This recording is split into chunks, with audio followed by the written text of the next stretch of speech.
кездесуіміздің ең басты мәселесі ол өзіміздің атқарып жатқан жұмысымызбен таныстыру жастарды. Сонымен екіншіден ол заңдағы білімдерін көтеру. Сонымен қатар біздің тағы да бір басты мәселесі отбасылық құндылықтардың дамуын көтеру дегендей жастардың арасында.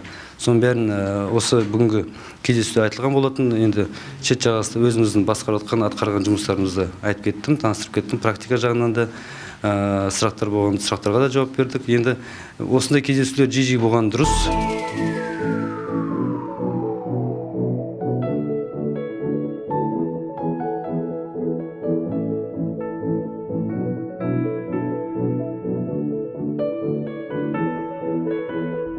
Біздің оқу ордамызбен сіздер екі жақты қарым-қатынас жүргізіп, меморандумға қол қойсаңыздар, екі жақты олимпиада ұйымдастырылса, немесе жаңағы сот процестеріне қатыссақ, немесе де бірінші курстан кейін осы заңтану факультетте оқып жатқан адамдар бірінші курста практикаға барса.